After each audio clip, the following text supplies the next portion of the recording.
guys, welcome back to Nailed It. How are we? I hope everyone is well. I am bloody grand because it is payday week. I'm sorry, the last 6 weeks have been a stretch. They've been a killer, but this is the week. Today is the day. Bring it on. But how are we? Did everyone have a nice weekend? Nice week so far. What did I do on the weekend? What did I do? Oh, I had a 21st. I had a bit of dog sitting. It was very, very nice. Tried a new restaurant with the fella. I had a nap. I tell you what, I should have put it on my goals list this year. More napping. Something I really struggle with. My fella can fall asleep like that, literally. Bats his eyes and he's gone. I take time. But we both had a 25-minute power nap and then proceeded to watch a new film and a new series. So, I mean, really worked in my favour. That is a god-awful fake tan job. We're going to rewind that. Tell you something else I've been doing this week, guys. Well, I will have to post a picture of it. I've started wearing my hair naturally, which you can't appreciate because I've slicked her up. She is up right now, if you're watching this on the video on the YouTube. But yeah, I've started wearing my hair naturally, and don't get me wrong, it is giving Hagrid, Haggard, Bellatrix, Michael Jackson in the Thriller video.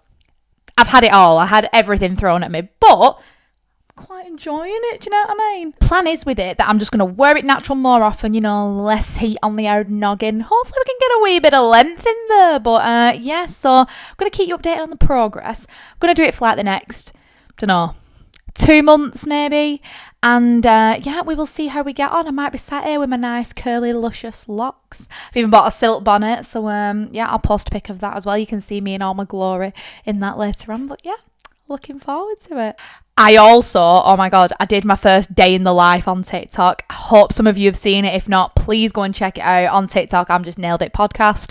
There's tons of random shite on my TikTok from over the years. There's all sorts on there, but I definitely want to make a point of putting more and more content on it for my podcast, and to say it with me, raise the profile.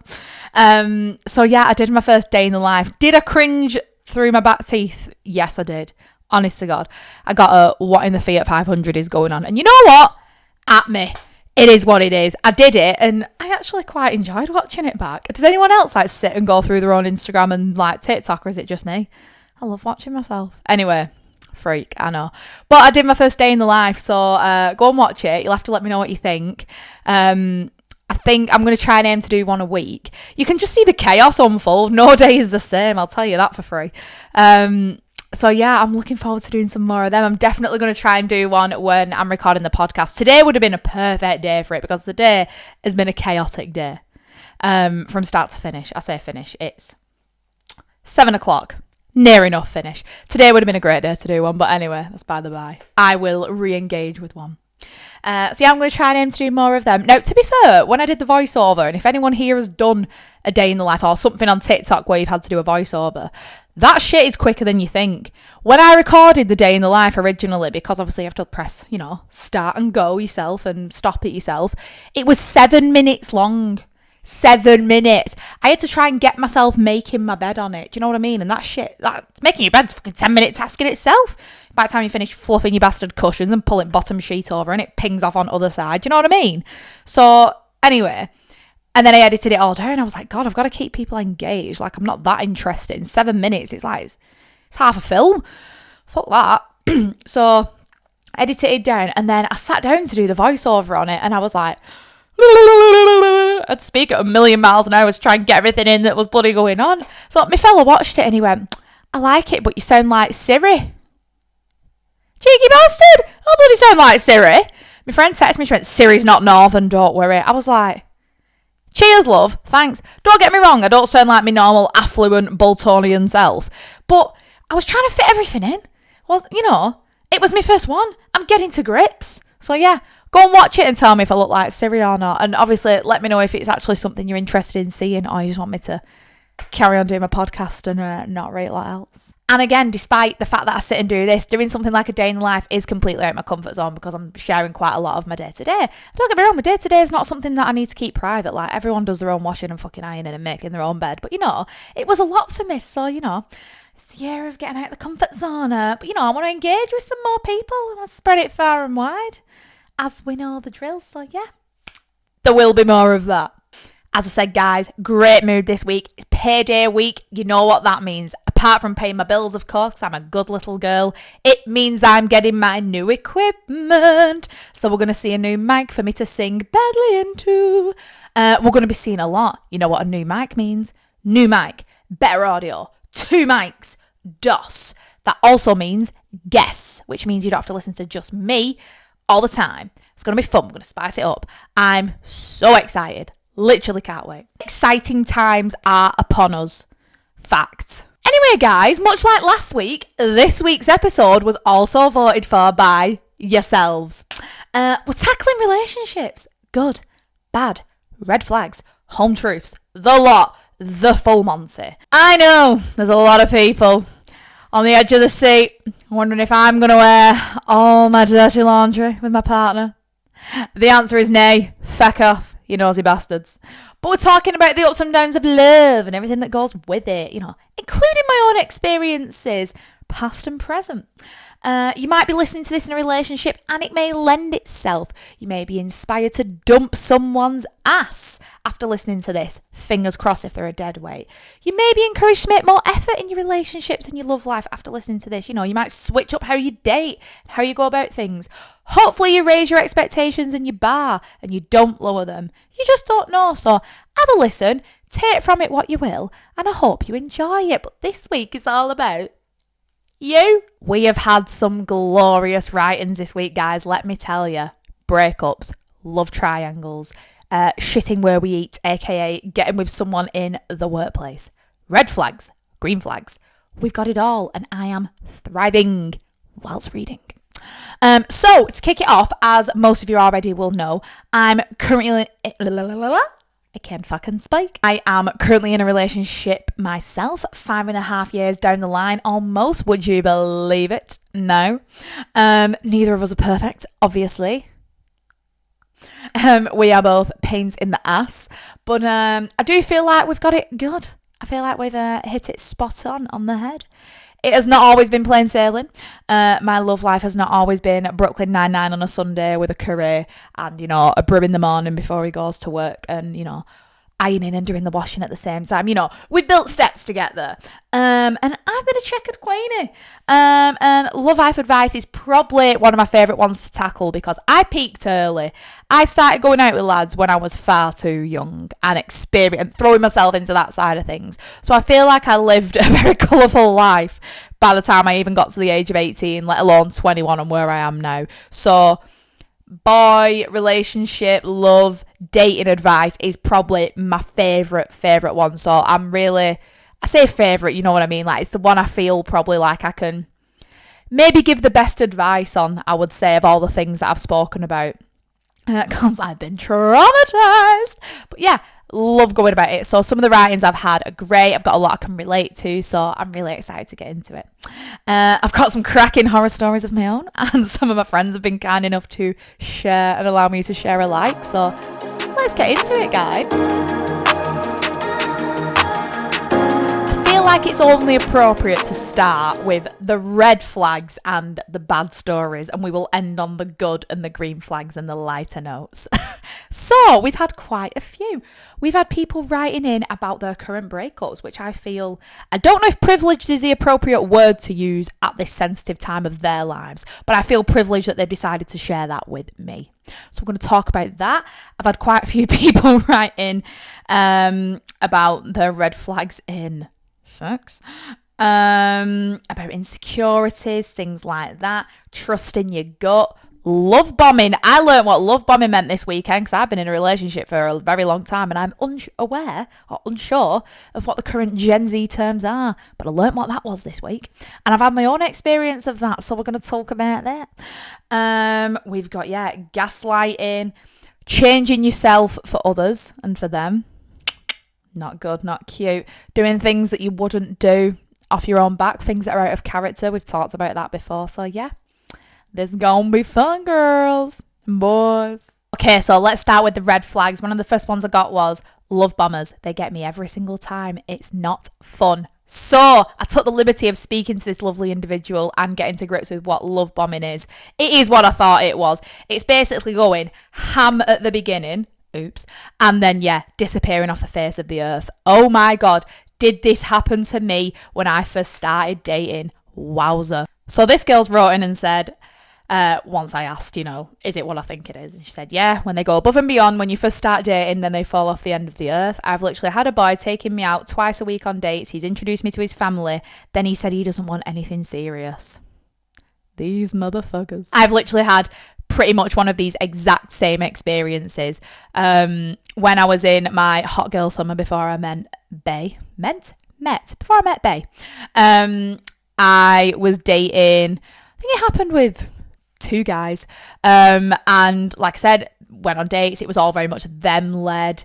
Went out, then they were making plans to like introduce me to like other people in their lives. I was like, God damn, we're moving fast. Like we've gone from the cinema or Chiquitos to like when you're coming out with the squad. Bit much, but anyway, it was at the time. And then yeah, just gaslighting. I remember once I was on holiday. I was in Maga, and this lad just stopped texting me. But then I posted a song on my Instagram story. I think like it was like an Ariana Grande song, just cause it were a tune. Loved it. And he went to the liberty of listening to the song and looking at the lyrics, and then messaging me saying like, if this is about me, I'm really sorry with how it ended and I'd love to speak again.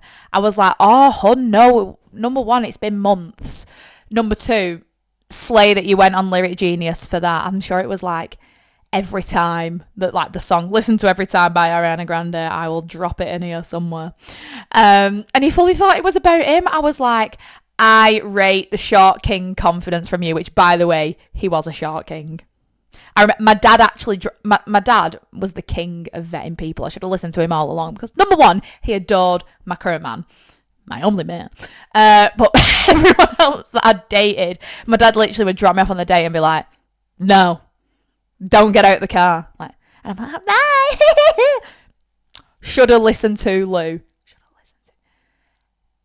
SLTL. That's what we should all take from this. Should have listened to Lou.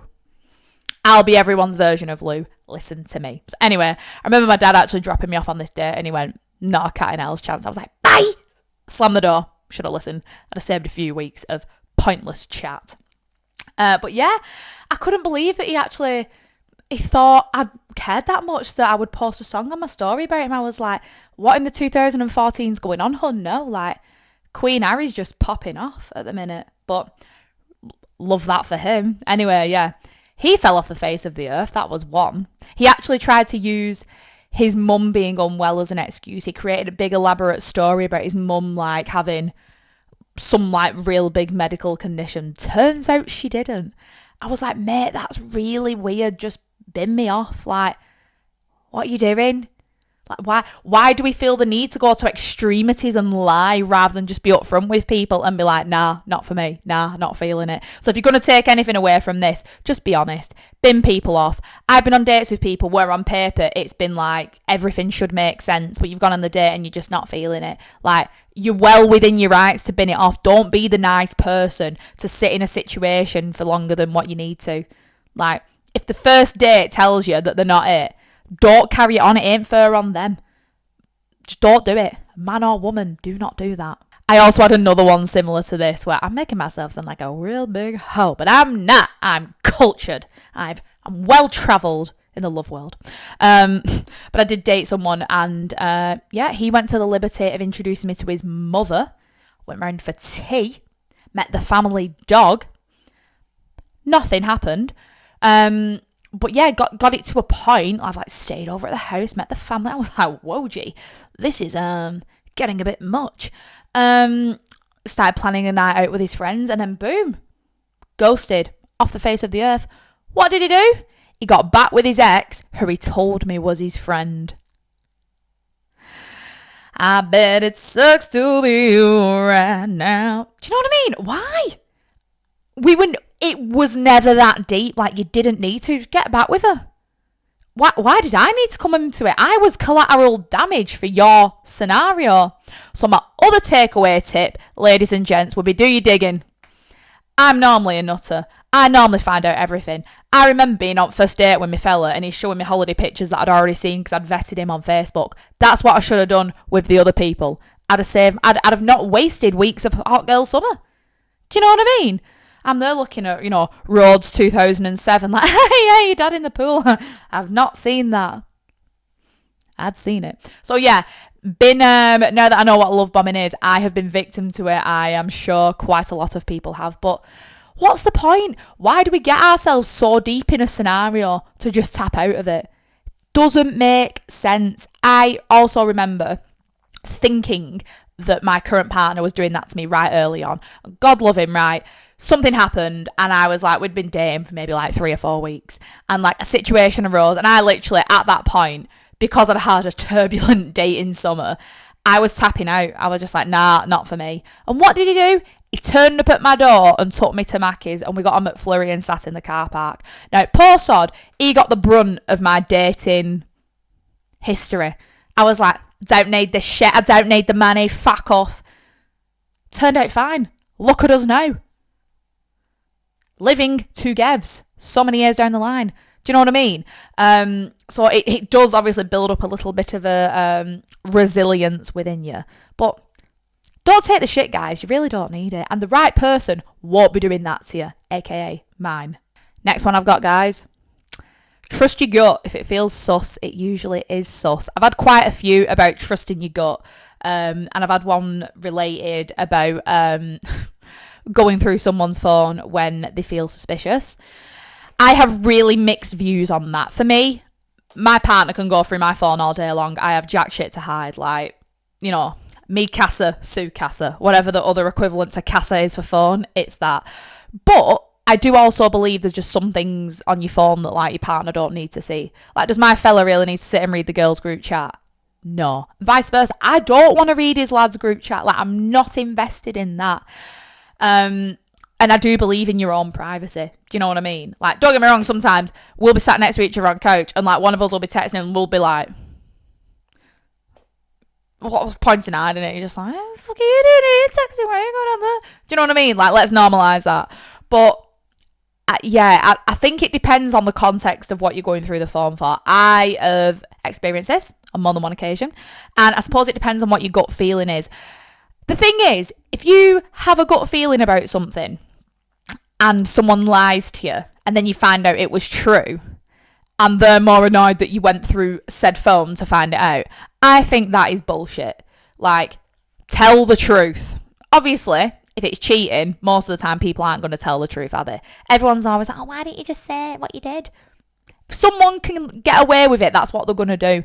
No one's going to sit down in front of the partner and be like, oh, I did this, but I really want to stay with you. What do you think? Most of the time, they're just going to lie and that'll be that. So, but if you're going through someone's phone constantly and you're not finding anything, but you feel the need to keep going through the phone, that's a you issue. That's a problem on your end. Like, there is nothing that intriguing. If you don't find something the first time, I really don't think you're going to find anything at all. Whereas if you've got that residing feeling in your gut, that's a different matter altogether. But yeah, overall, I'm not an advocate for the whole going through the phone thing. I think if you feel like someone's lying to you, hey, I've done it. When needed, I've done it. And it's been the right thing at the time. I've justified it. But overall, I'm not an advocate. If you still feel like someone's lying to you after you've asked them, there is a bigger problem. And you need to get to the root cause of why they're lying to you and whether they're hiding something, whether it's for your benefit, or whether they're doing the nasty. That there is a bigger issue at hand, but ultimately I believe in our own privacy. Do you know what I mean? Like, I share a bathroom and a toilet with my partner. Like, do I really need to share anything else? Share a bank account. Like, come on. But yeah, I have no issue with it because I've nothing to hide, but equally I don't believe in waiting for your partner to fall asleep and grabbing the phone and going through it. Like, it's just not it. And I feel like you always know, like, trusting your gut. One of the other things I got about when they said earlier about trusting your gut, like, that is so true. If you feel like something's off, it probably is, and that's when it's worth tapping into. And by tapping into, I don't mean tapping into the phone. I mean getting to the root cause of the problem with the person. Now, if they're a really good liar and you still feel a bit dodge and you feel the need to go through it, who am I to judge you? But yeah, overall, it's not my route to market. I have had one that's really made me laugh. Quote, don't go overnight fishing. It's not worth it. Now, the first time I did have to dig deep, and I now know the story behind this. And I would relate this one to not changing who you are for the person that you're with. Albeit it does remind me of the fishing trip off Gavin and Stacey with Uncle Bryn and Jason. But in this scenario, the person in question wanted to embrace her partner's interests, which happens to be overnight fishing, which is fine. We've all got something that we're into. I'm into this. Not everyone is. You know what I mean? And off she went. And while she was there, getting woke up at 3 a.m. to take pictures of trout that just bit on the line, she realised it wasn't her bag. Again, I've been in a similar situation. I've been with someone where their idea of a date was going plane spotting at the airport. Come on.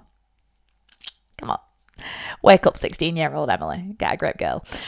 So, yeah, I would strongly advise, whilst I think every single one of us, and I've watched people do it, you know, it's easy when you're out of the situation to view someone else doing it. Like, you can show an interest in your partner's hobbies and in, like, that's a good thing.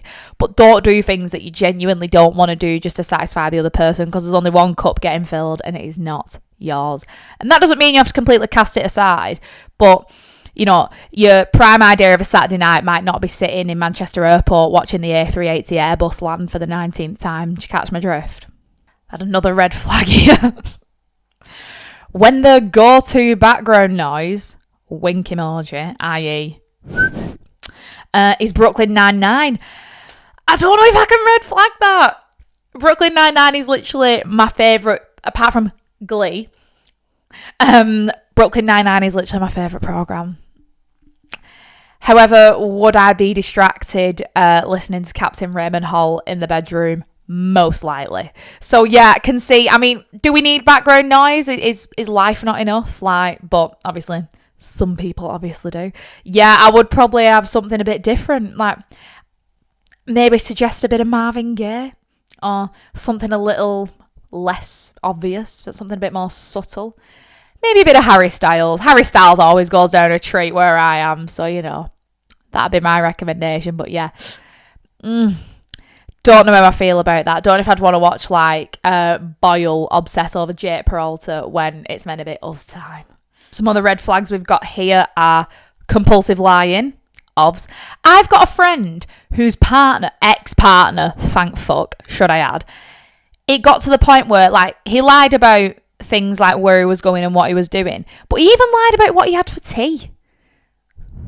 Like, she'd be like, oh, like, you know, what are you doing? What have you had? Oh, I'm just having my tea. She's like, what have you had? And like, oh, I had steak. And then she'd go around the day after and his mum would be like, oh, we got some leftover pie from last night. And it's like, and that's worrying when someone's natural response when you ask them a question is a blatant lie. That is odd. That is puzzling. That's get out and run. Now, it took her a few years to get out and run, but the gal eventually put her Asics on and bolted out of that situation. We never thought it'd happen, but it did, and we're grateful for it, because you've got to let people decide on their own. That's one of the hardest things, I think. It's all well and good you going through in something. Can't speak tonight. Let's let it be. It's been a hard week. It's all well and good you, like, going through something and coming out the other side like, hey, what a dickhead, could have done better. Watching your friend in a situation that you know is not meant for them, but you also know that if you tell them that, it ain't what they want to hear, and you're just going to push them more into their arms. Oh, talk about jarring. I feel like that is a massive test of your mental strength and your friendship, because you basically just want to rag them and be like, what the fuck are you doing? Because you know for fine fact, if the shoe was on the other foot, none of my friends would think twice about saying to me, oi, give your head a wobble. That shit shouldn't fly. But do you know what I mean? Oh, I think it's sometimes it's a hard watch. It's a hard situation to be in. And the hardest thing is that, you know, you've got to leave it alone, because what will be, will be. Which is so cliche, but it is true. But the frustrating thing is watching your friends, like, waste hot girl years. Do you know what I mean? You're looking at them and you're like, you'd clean up what are you doing? What are you putting up with this for? But eventually, as per the exhibit we've just described, they do realise. Eventually. Next one, we've got gaslighting. We've all been victim of gaslighting, my God. Oh dear. In this gaslighting scenario, we've got a girl who finally broke up with a guy, she said, as she's described. Oh, okay. And he convinced her that she was still in love with him, or he tried to convince her that she was still in love with him for months. He would laugh in her face every time they met up. That's the other thing, meeting up when you're over. When it's done, it's done. Let it be. Easier said than done. I will give you that, right? But once you've got over your first relationship and you've realised that you don't die or fall off the face of the earth because we survive, we get over it and hop on to the next, and it's all character building. Like, we shouldn't be wasting time. We don't need to meet up. If we're done, box up the shit, chuck it in the skip or give it them back, block, delete. That, in fact, never mind this, I'll come back to that. If you stop seeing someone or speaking's a bit different. Speaking's a bit more on the casual side. If you've been in a relationship with someone and you've split up, why are they still on your socials? Unless you ended on the nicest of nice terms. And I'm talking, I don't even know, would go to the mum's funeral. I can't think. Why do you need them on your socials? Even if you'd stop and say hi to them in the street. I've talked to you like I've got bare exes. I've got 2. I would talk to one of them. The other one is dead to me. No, I don't know if he's dead or not, but to me he is. But like, I would stop and say hiya. I've not got him on my socials though. Why do we need it? Why do we still need to know? It's like following people that you don't like. You're just being nosy. You're just messing with your own head. We don't need to see it. We're not together. You do your thing. I'll do mine. There is absolutely no reason or need for it.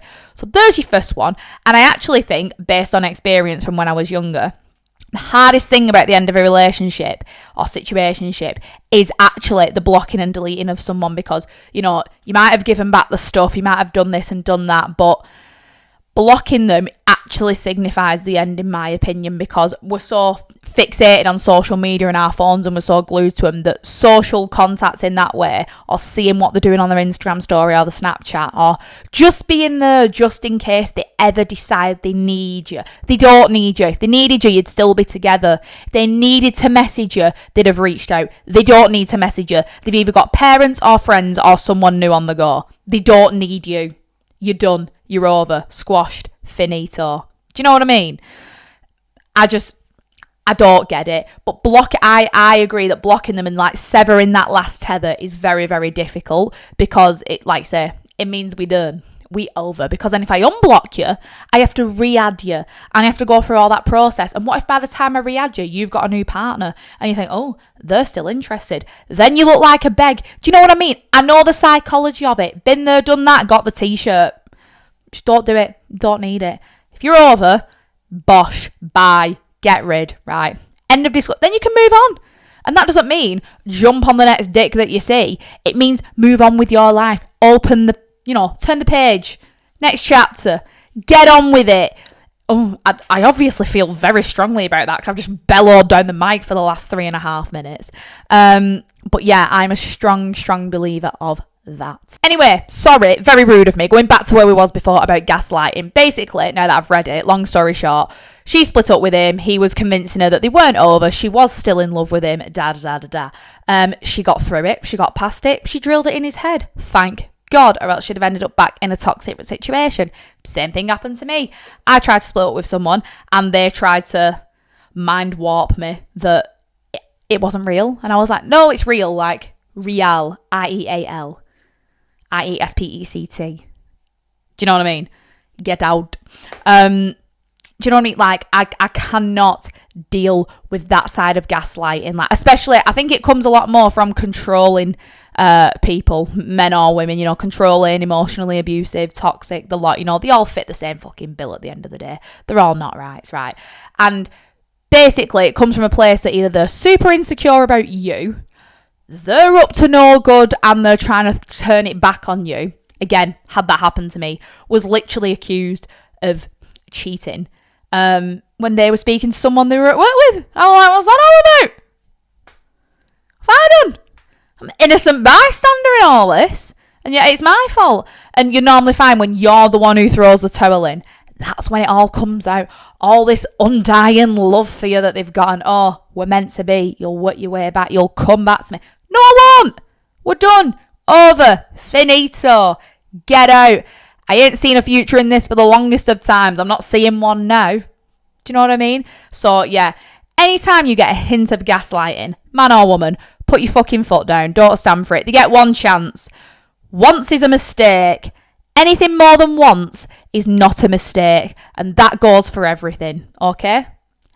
Everything. Right down to me forgetting to wash up. Do you know what I mean? There's forgetting to wash up, then there's forgetting that you're in a committed relationship. Don't think I need to say any more on that. Sorry, I had to have a drink for this one. Here, we've got someone who has discovered... Oh, God. Oh. I've had something similar from both sides of the coin. Oh. Okay, so basically... sort of similar, sort of different. I'll go with the female perspective first and I'll flip it to the male. They're two different stories, by the way, from different people who, as far as I know, are not intertwined. Yeah, we've got a situation here where a girl has essentially found out that in her long-term relationship, she discovered her boyfriend was on dating websites and like porn websites with a fake account. Okay, so we're going to read the summarised version. I basically found out that my partner, now ex-partner, was on a dating and porn website and forum looking for other people to have threesomes and hook up with. He had already asked me for a threesome in the past, to which I obviously declined, but it always stuck with me, and when I found this out, it was just heartbreaking and ended up ending our relationship. It really broke my trust, and it proper ruined me and the way I looked at men and sex for a very, very long time. Well, he's a fucking bellend, innit? That's shite. I'm sorry, like... I feel like trauma in sex, and I'm not going to deep dive on that right now, but like it really, really can stick with you throughout your future in your relationships. And I don't think we give enough credit to things that happen to us when we're younger and how they like present themselves when we're older. That is horrific. Like, right, I feel like I need more details, but like if your partner has asked you to do something and you're not up for it, but it's something that they really want to pursue, they need to break up with you and go and do it. Because eventually that is going to eat away at the relationship. You end up doing you'll end up cheating. You'll end up doing something out of your character. Like, rather than just going fulfilling your needs if they are your needs. Do you know what I mean? Oh, that's awful. This one's actually broke my heart a little bit. I found out my missus was selling pictures as a business. Basically a version of OnlyFans, right? So like, Pussy Girl Pics. She wanted to call it a job, but I just couldn't get past that she lied to me. What would you do? I ended up breaking it off, but I really did like her a lot. Fuck's sake, Ali. What is it with all these compulsive liars? Right, a few bits to dissect there. The selling pics game, the OnlyFans game, me personally, not my bag. I don't have an OnlyFans. However, if that's someone's choice, I think you've got to respect it. But I also think if you're going to be in the dating scene and doing that, you've got to be honest with it. You've got to be upfront. Maybe it's not a comfortable thing to talk about. I don't know. I don't know how deep we were in the relationship. I need more context if you want to get back in touch and tell me a bit more and we can dissect. I will DM you. I feel like I'm not qualified on that front. That's the thing, like, at the end of the day, to the people that make money on OnlyFans, I salute you. Like, go you. You've seen your opportunity and you've took it. You've struck while the iron is hot. And I rate it. And it takes some confidence as well. And, you know, that a lot of people make a very successful business on that. But to lie about it, lying's not good in any front. You know, everyone's told a little white lie. That's not a little white lie. That's a source of income. That's like you literally being one person at home and one person at work, and not in the way of putting like your customer service voice on. Do you know what I mean? Like, you're getting the muff out. So I've got to say, if I'd have been in your position, role reversed, I'd have done the exact same, because I'd have felt really hurt and lied to. The shitter thing is, obviously, I'm sure you said. Yeah, you really liked her a lot. So, like, the L word wasn't dropped, as in love, but maybe you did. Maybe you were getting to that point. It depends on how far in your relationship, like, this came about. But lying in any form, that's quite a big deal in my opinion. That's a little bit different to lying about having a steak for tea instead of a pie. That's on a par with, like, I don't know if we can come back from that. I personally couldn't. So, you know, I'd have done the same thing as you. Don't think there's a right or wrong way to go about it. Some people would have stayed. Some people would have, you know, been like, all right, love, spread your legs, I'll take the picture. Do you know what I mean? Everyone's approach is completely different. I know personally I couldn't stay with someone who told me that big of a lie.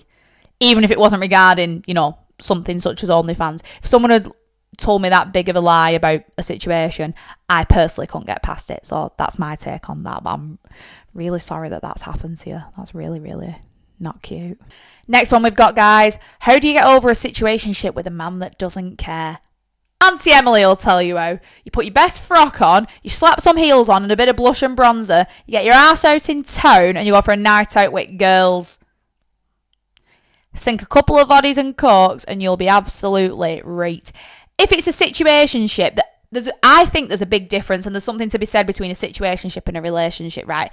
If you're in a situationship and it was never made official, and don't get me wrong, these can drag out for a period of time, okay? It's easier to get over. There's less water under the bridge, right? You might have seen each other a little bit. You may have been speaking for a while. You might have even met the family and friends. Ultimately, if it's a situationship, you really... morally, you might have loyalties. On paper, you ain't got loyalties. So whilst we know what is right and wrong in this world, it's a lot easier to end a situationship. So if I was you, I would fuck it off, block, delete, get yourself dolled up and get out there. Or go do something wholesome. Don't have to be a night out. Go pottery painting. Go for a dog walk. Do something like that. Don't sit and wallow in it. And do not chase. For anyone listening, do not chase anyone. Period. Full stop. The only person you should be chasing is your partner. You should be making effort with that person to cement a solid, continuous relationship. Obviously, I'm feeling strongly about that one. But if it's a situationship, just know there's another 10 round the corner. So, don't stress. They was removed because someone heard something that you didn't, and I'm not talking about God, because I don't believe. I'm feeling like we're getting to the end of the red flags now. We've still got some questions that sort of sit in the hybrid middle, but they're more advice questions. Insecure around other males. Interesting. Does happen. You normally hear about girls being insecure, but men do get insecure. Let's have it right. It is something that lives within most people. It was counteracted with green flags. How's hobbies they're passionate about? Love that. We'll deep dive into green flags next.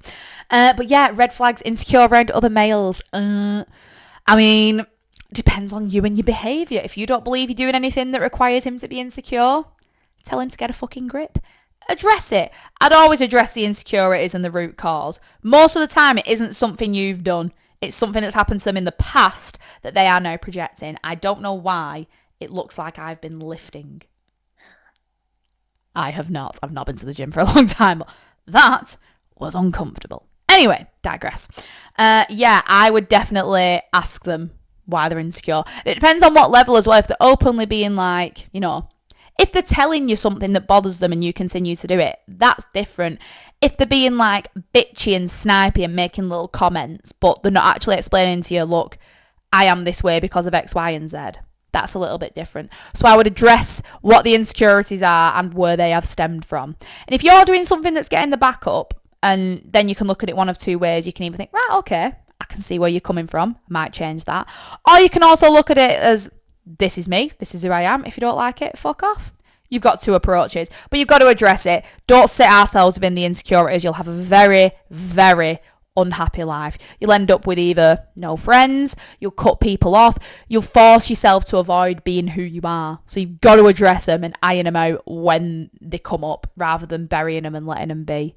Trust me. Okay, so we've had a follow-on story from that very person who talks about insecure males or insecure around other males. Here we go. Literally going through a breakup and I'm distraught. Hun! We don't like that. Let's go. I've been going through it. He's acting like he's absolutely fine and acting like he's God's gift, so it's making life easy to get over him. Very true. Sometimes, the second you step out of that scenario, you turn around, you're looking at a walking ick, man or woman. So sometimes that perspective, once you take off the rose tinted lenses, is phenomenal in the process of getting over someone. I'd always look at that. I remember seeing once online, what's the best way to like not be interested in someone anymore? Picture them on the toilet, curling out a fat one. That's what I'd do. I bet it'll work a treat. Anyway, digressing. I asked what happened. Tried to address his jealousy a little bit and discuss it because I was saying it puts doubts in my mind about the future of the relationship. And obviously, they have an age gap. So he said, let's just call it a day. All right then. So I'm seeing here a mature queenie who's tried to address the elephant in the room and he's not having it. Okay. She was trying to progress. He was not. I agree that we just were not meant to be together. I was absolutely gutted at first and kept crying and being sad. And then I saw him on a night out and he completely ignored me and told his mates I was just his ex. And everyone was laughing about it, which just displayed his immaturity and how he isn't right for me. I want to know your age gap. I want to know how old you are and how old he is. Just so I can paint a deeper picture in my head, to be honest. But anyway.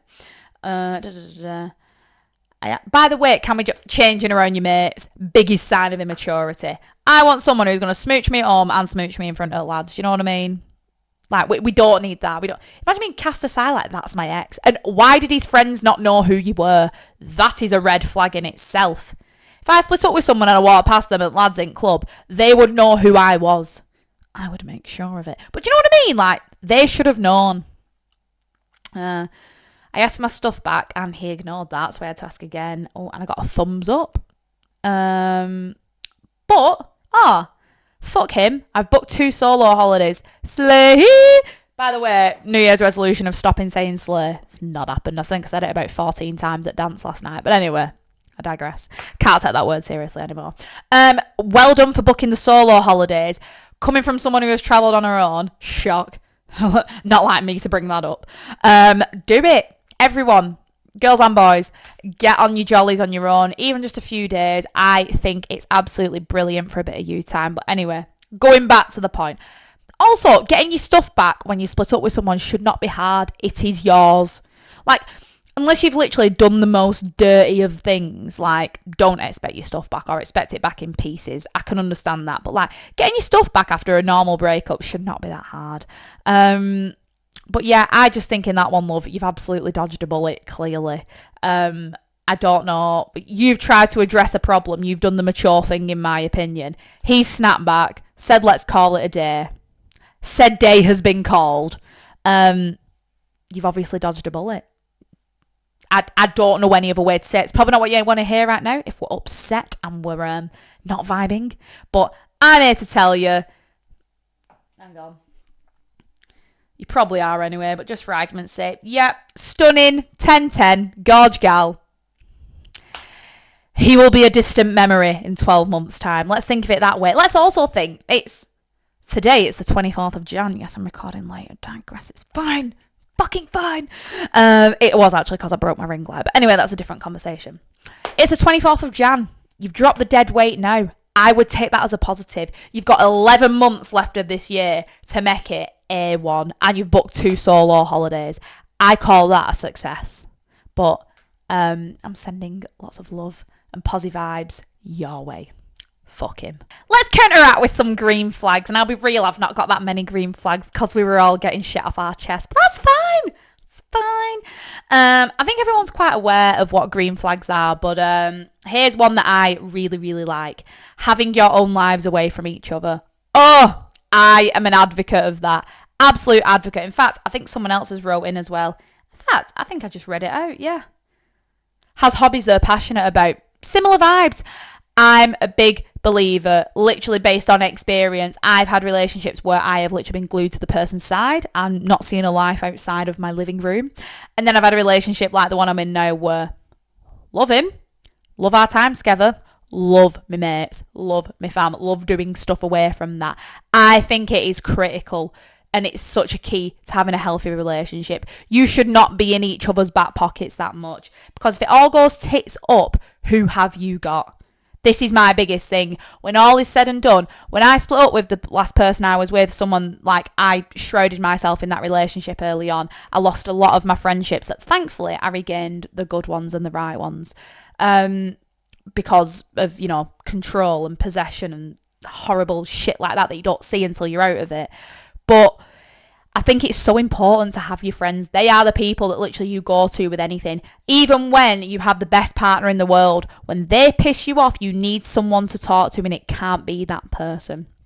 So having your own hobbies, your own interests, your lives away from each other, I think is so important. Plus, then you've got stuff to talk about when you do see each other again. How boring would it be if we sat down for tea at night and it was just like, I've been with you all day. I've worked with you all day. No. Absolutely not. That's another thing at relationships at work. In fact, that's not a green flag, so I'll save that one for the next part. Oh, we've had another like little green flag list, which I quite like. Ambition, yes. So attractive. Being with someone who can see the bigger picture, who can see where they're going, what they want to do, has goals. Mwah, tick. Nice person. Ovs, we don't want no horrors. Funny, tick. You can be yourself around them. Biggest one, you've got to be able to be yourself. Whatever that looks like, by the way. And again, that goes back to like the square peg, round hole vibe. We don't want to be in that. You need to be true to yourself. And if you literally can see someone that's not vibing with your personality, then tap it out, because there is someone out there that's made for you. I genuinely don't think anyone could take me the way that my partner takes me, if that makes sense. Because he appreciates me for me and vice versa. Do you know what I mean? So yeah, definitely being yourself around someone, and you complete 100% self, not someone when you're with, you know, a certain group of people and then someone different. And don't get me wrong, like some people don't like PDA, they don't like giving things off. That's a little bit different. But when someone changes completely who they are, and I think it's more noticeable when someone changes the person they are with the friends to the relationship than the other way around. Which sounds like it's the same thing, but it's not. When someone is literally, you know, life and soul of the party, having the time of their life with the pals, and then, I've got really itchy nose, and then they get into the relationship and they're like, you know, tunnel vision, nothing, no friends, no nothing. That's always a worrying sign for me. I'm not a fan of that. So yeah, definitely someone you can be your friends, you be friends with, be yourself with. However, on that note, someone you can bring out with your friends, very important. Whilst it's great to have a life apart, I do think you should be able to merge the two. If you're conscious about introducing your partner to your friends, there's something wrong there. It should just be second nature. You should fully believe that your friends will see what you see. Do you know what I mean? Even after the honeymoon phase has worn off. So if you're conscious about that, you need to dig deeper and find out why, because you shouldn't be. It shouldn't even be a thought. If you think your mates ain't going to like them, or vice versa, something's going to end up giving, and that's not good, especially if you like your friends or you really like this person. So you've got to weigh that one up. So we're going to go into the advice section, because I don't think I've had horror stories. I've had green flags, red flags, the lot. I don't feel like anyone's given me anything, you know, positive vibes, which is fine. Oh no, I've had one. I am now in the happiest, most content relationship. It's not a story, it's a statement, but I love that. Go you, queen. Well done. What's your secret? Tell the crowd. Oh, here we go. Normalise not breaking up over a disagreement. Yes, I've had a similar one. Where are you? Pick your battles and be ready to lose some. You don't get to almost 15 years together without graft. Hallelujah. Right, let's have this one, right? I'm sorry. Sometimes you've just got to argue and get shit off your chest, right? Someone actually did message me the other day on this notion, someone that I know, and said that me and my partner was their goals, and I had to laugh because, let's have it right, no one's posting on Instagram or Facebook or anywhere them arguing with the partner. No one's posting the struggles when it feels like pulling teeth, when you've had a row about absolutely nothing, or when you've had a major bust up. You're not going to, are you? Nobody does it. So, you know, you don't show the chinks in the armour when they exist, but they do exist. They're a real thing. We need to normalise it. And we need to normalise not catastrophising. Like, you can literally get shit off your chest when it's bothering you, air it, probably have a shitty 24 hours, put it to bed and then crack on. It doesn't have to be the be all and end all of your relationship. I used to be terrible when I was younger for catastrophising things and being like, oh my God, this is it, this is the end. No. It doesn't have to be like that. You should both be able to air your differences without it being the biggest thing. And I absolutely love what you've said about picking your battles and being ready to lose some. I couldn't agree more. You're not always going to win. Bear with.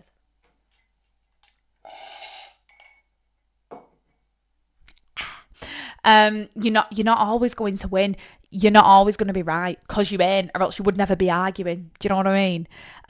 So yeah, when you love someone and you're gonna fight, you're gonna disagree, you're gonna fall out because nothing is perfect, and anyone who pretends it is lying.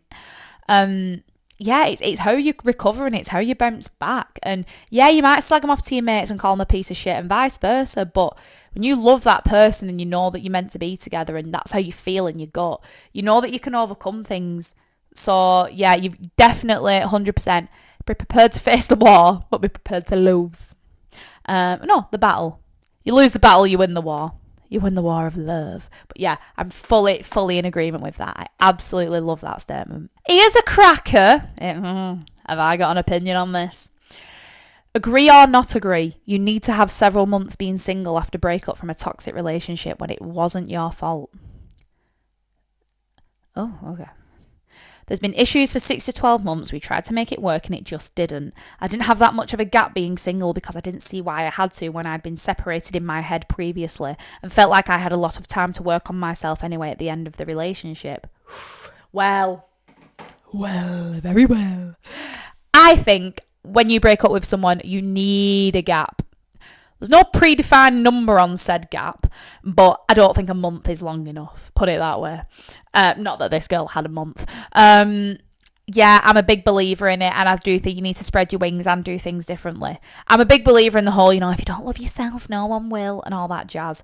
When you come out of a relationship, you've got to spend time with yourself and do a bit of self-evaluating and reassessing, regardless of whose fault the end of the relationship was. You've got to reassess your needs. You might have come away from a relationship where you thought that was going to be it forever. Now you have to literally restructure your whole life and your beliefs and your morals. You might have a house to sell or a divorce to settle. Do you know what I mean?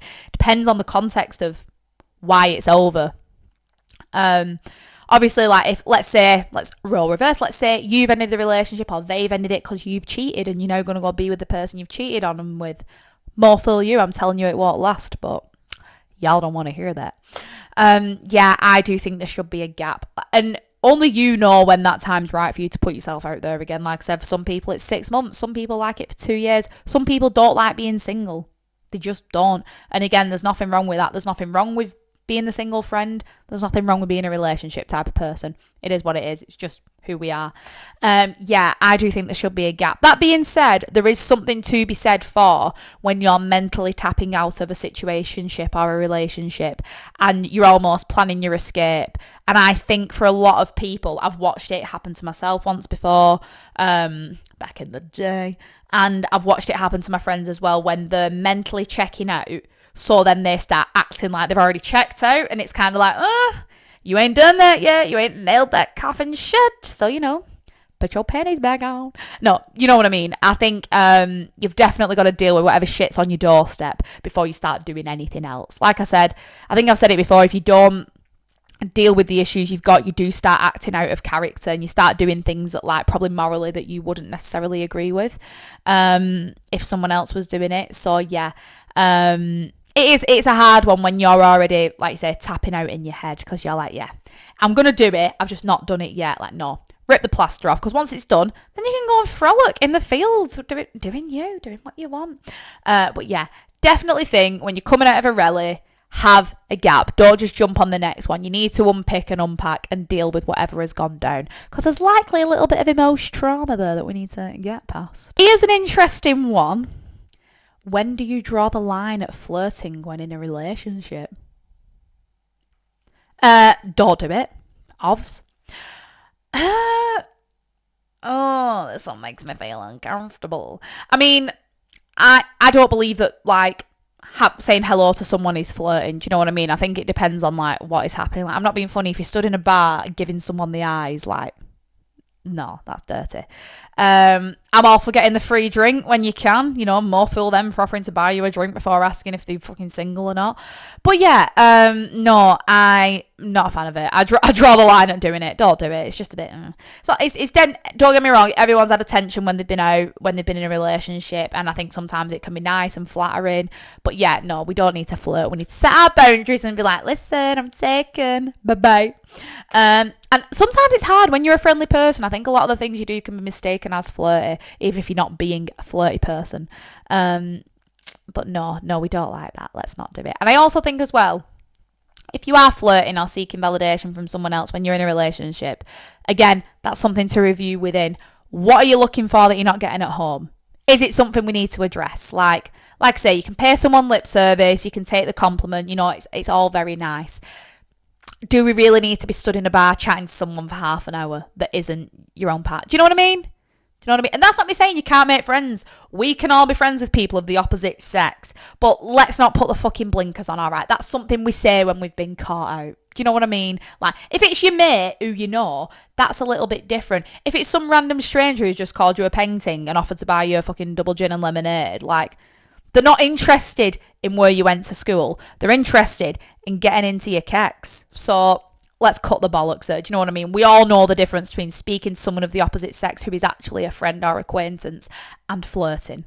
So yeah, I'm just not a fan of it. If you're single, flirt all day long. Flirt till the cows come home. You do what you've got to do.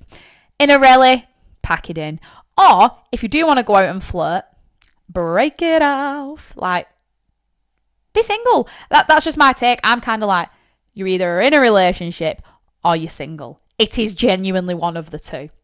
Whichever one you are is absolutely fine. But be that. Do you know what I mean? If you're not getting it at home, what you want, you need some self-evaluation. You need to look within. Look in your own living room. Oh, what's your opinion on relationships within work or dating colleagues? This is what I said before. Right, long story short, don't do it. I've done it. It's a bad idea. Don't do it. Don't shit where you eat. I cannot tell you how many times one of my friends has come home and said, I really like someone, or I've been speaking to someone. I'm like, where'd you meet? And at work. And I'm like, my face will instantly go to this. I'm like, do you all not remember what happened to me? But no, and don't get me wrong. I know it can work. There are instances where it has been blossoming love. The weddings and babies have happened and it's been gorgeous vibes. But 9 times out of 10, it's not the right thing to do. In my opinion, just don't do it. It literally stays with you. It follows you around. There is no point tapping someone who you have to look across the fucking office and look at. It's just not. It is not worth it. It might feel exciting at the time. It might feel all fun and games. When you're on a work night out, it might be very convenient. I won't recommend it. You also might get yourself a bad reputation at work, even if it's not a bad reputation thing that you've done. So, which didn't happen in my instance, but still. Just don't do it. Don't put yourself in that position. I genuinely don't think it's worth it. If you think it's someone worth taking the risk over and you can see a long-term future, then that is a different ballgame. But in my case, it definitely wasn't that. Yeah, I think as well, like, when I'm at work, I'm at work. Like, that's what I'm doing. I don't think of my fellow when I'm at work. Do you know what I mean? Not really. Maybe a bit. But you know what I mean? Like, you don't need another distraction, especially a boy or a girl. Do you know what I mean? Like, you don't need that sat in the same office as you. One of the beauties of work normally is that you can go and speak to your work colleagues about shit that they actually don't know anything about. There's no point standing next to fucking Janet at the photocopier telling her about the lad in accounts that, you went on a date with to Nando's and it all went to shit and now everyone in office knows because Janet can't keep her mouth shut. Do you know what I mean? Like, I would just keep it separate. And as well then, like I said, if you are going out with someone you work with, like, what do you talk about when you get home? Like I said, that's just my opinion. I'm sure there are instances where it works and it exists and it's gorgeous. But even like, in my case, when it ends, then what? One of you leaves work, or what happens if you're just chatting and then one of you leaves and you never see each other again and then you realise that they were never interested, it was just because you were convenient and at work. Do you know what I mean? There's lots of different things that can happen. So, and in my experience, it hasn't ended well. So, that's my take. I'm not a fan of it. I'm sure there's someone out there who is. If you are, please hit me up and share your positive experience. But if you ever asked me, and if any of my friends ever raise a situation to me, it is always a firm, hard, don't do it. Oh, the last couples are quite nice. I think they are anyway. Last one, second to last one. What's the biggest lesson you have learned in your relationships? Probably just like, don't change for someone. I learned a lot of my biggest lessons when I came out of my second relationship, and a lot of that came from me changing. I was getting manipulated a lot emotionally. I was doing things that I know I didn't want to do. I cut off a lot of friendships. Yeah, I would just definitely stay true to yourself and who you are. And the right person will love you for that, like my partner does now.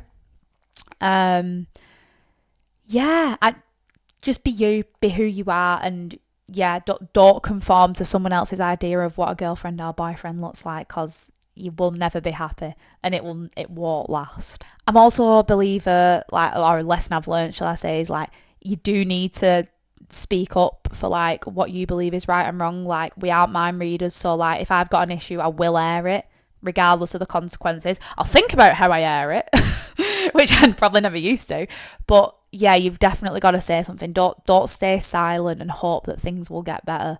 And if it feels wrong, it probably is. So yeah, they're definitely probably the biggest lessons I've learned. It actually isn't the last one. I've just found another, but it's quite a funny one, so we'll end on that. If you could give advice to your younger self when it comes to dating and relationships, what would it be? Wait for this one, he's good. No, no, it was all character building, queen. You needed the experience. There isn't a lot I would change about my dating experience, to be quite honest with you, because I feel like I got to, I did the try before you buy type of thing. And it's good. But I'm a big fan and advocate of dating. Whenever I've got someone single around me, that's what I encourage them to do. Because when I dated, I realised very quickly that the people that you see on Instagram, that you think are bonny, that you speak to, they might have dead chat, or you might meet them and you realise your morals and your values aren't aligned. And I just think it's really important to like iron that out and move on. That's definitely what I would say to myself. I'd say, I would go back and tell myself that your first relationship isn't going to be your last one, and don't worry, like 16-year-old you will peel yourself out of bed and stop crying. So don't sweat the small stuff, literally. What else would I tell myself? Be quiet. That's what I'd tell myself. And in that sense, I mean, don't tell everyone who you're speaking to and what you're doing. That's something else I would tell myself. I do think privacy is a very good policy, and it's only something I've learned and appreciated the older I've got. When you're 13, 14, writing Facebook statuses was the highlight of my day, and it's something I did way too much. In this day and age, yeah, a lot of people don't know basically anything about me, and that's how I prefer to be. So yeah, I would definitely reinforce privacy techniques then, like I have them now. But yeah, a lot of it has made me who I am, obviously, today, without being cringe, but it's made me very selective, and it's allowed me to find out what I like and what I don't like in a relationship and from a partner. So yeah, I would go back and tell myself a few things, and tell myself to get out earlier than what I did. But it's one of them. It's like is it the burnt toast effect? Basically that thing that happens where it's like, like when you're stuck in traffic and you don't get somewhere, and it's always like, oh, there's a reason you didn't get there when you was meant to get there.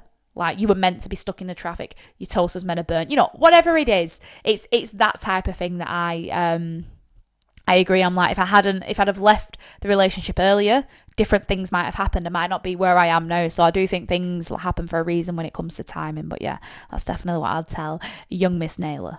Last one, guys, we will end on this. We might actually put this one to a vote for everyone after tomorrow.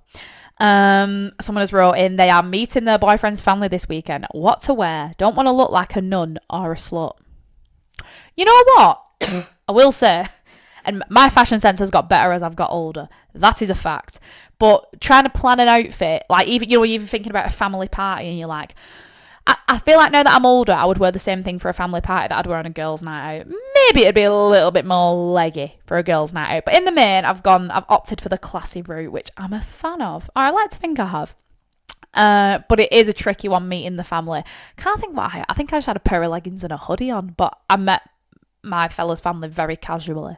Very soon, might I add. So I need to know how long it's been between yours. I think it depends what you're doing as well. If you're just going round to the house, you can't go wrong with like leggings and a hoodie or something comfy. If you're going out for tea, jeans, nice top, Not too booby, but then if you've got the girls, maybe don't hide them. I don't know. I'd go flats. I'd definitely go flats, just for comfort reasons, if nothing else. I'd keep it simple and effective. You can't go wrong with a white top, blue jeans, and a nice jacket. That would be my advice. But hang on, for the people. I've only got a little tile. All I can see is you swimming in the sea, but you look up, you got body, hair, legs, painting. I wouldn't worry. You could probably wear a bin bag and you will look good. But anyway, let's put it out there to the people. I will put that on the story and we can decide what we would go for on a first meeting of the family outfit. All right, guys, I'm going to wrap it up there because it is gone 8 o'clock. I'm absolutely bloody starving. I want my tea and my fella's just walked through the door downstairs after a trim. Thank you so much for listening. I really, really appreciate it. We are getting ever closer to having guests on, which I can't bloody wait for. But yeah, thank you so much. Thank you for all the support. Please like, share, subscribe, comment, the full Monty.